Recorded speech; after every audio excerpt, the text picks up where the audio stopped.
have, these are going to be ripe first. And the ones that are the whitest are going to be the latest. Okay. Over time. Now, a determinate variety is one like the Bob Gordon variety developed here in Missouri. Which is the one that all the schools have. Yeah. And they all flowered at the same time probably, and they will all, each plant, all of its flowers will come out at the same time, and the berries will all get ripe pretty much at the same time. Okay, so that was a good dress rehearsal. I didn't record mostly anything you said. But now I'm recording. Oh, okay. Let's do this. Let's do a teaching moment. Okay, so if you have this size of plant, it could be many years old. Yeah. But it hasn't produced berries. But when it does produce berries, it's going to come out of here. And it may have produced them at some point. Oh, it's going to produce them. It's going to produce them. These blossoms, these flowers. That's what that is. Yeah, it's like a peach tree getting blossoms. Gotcha. It's going to happen. You're going to have, yeah, once you get the flower. Okay, an acorn becomes an oak tree. Right. An acorn becomes an oak tree. The fruit is the bearer, right? So the way we multiply these is to cut an inch above opposing buds. Right. And an inch below the next opposing bud. Right. And then you can plant it. And you can cut that in half, right?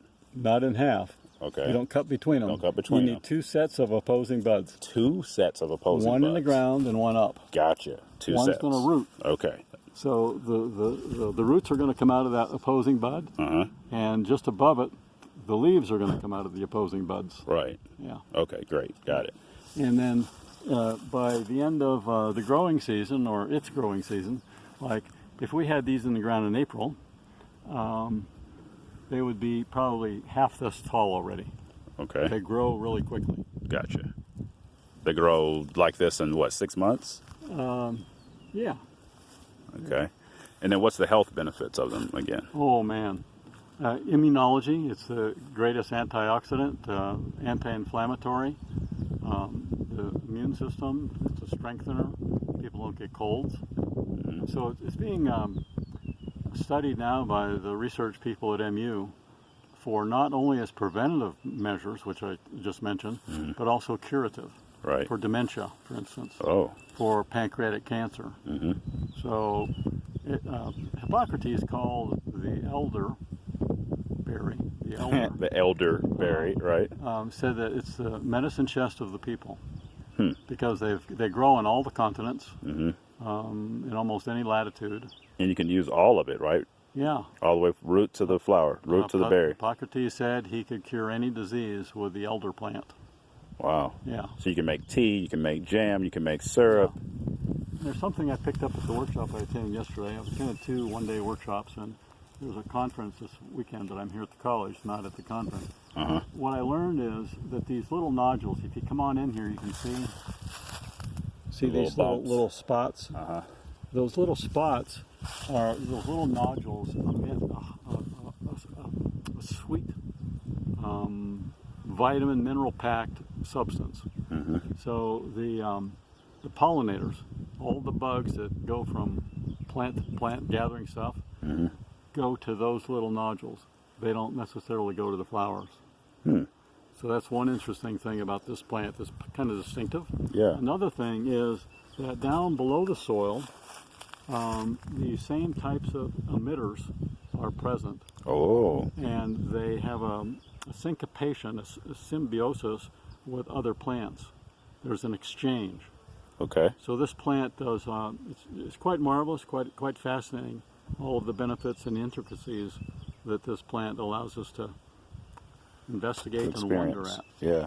MU, there was a guy from MU yesterday, his name is Terry Byers. He's the principal collaborator with Terry Durham, who's the entrepreneur who has that brand River Hills Harvest. These 2 guys have promoted, studied, advanced the elderberry for the last, I'm going to say almost 20 years here in the state of Missouri, and helped make Missouri the #1 grower of berries.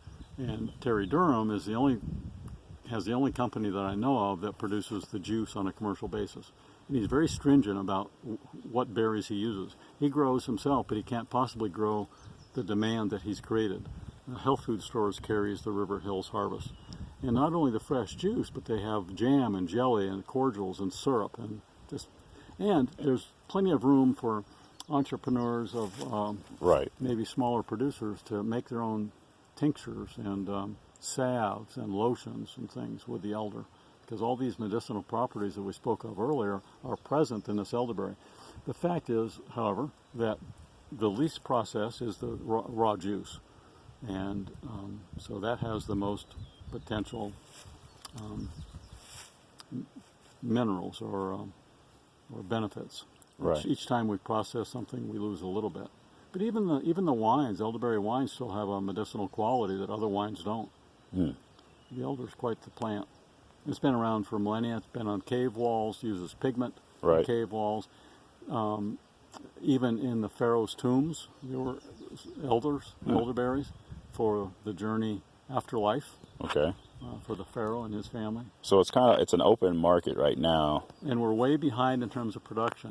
Uh-huh. Terry Durham says that his company could have purchased hundreds of thousands of pounds more berries because they had that much commitment, but they couldn't find them. get the berries. And as I said, he wants to have them out of the field and frozen in a 2-hour period. So, okay. Awesome. So we have these plants They and grow wild, all schools, they grow wild. and we've got cultivated. The Bob Gordon is a cultivar. It's not a wild animal. It's not a wild animal. Yeah. Gotcha. Yeah. So it's been cultivated for our climatic conditions. Yes. To yield the biggest berries and the most berries. Okay. And Good. there's one thing about these heads.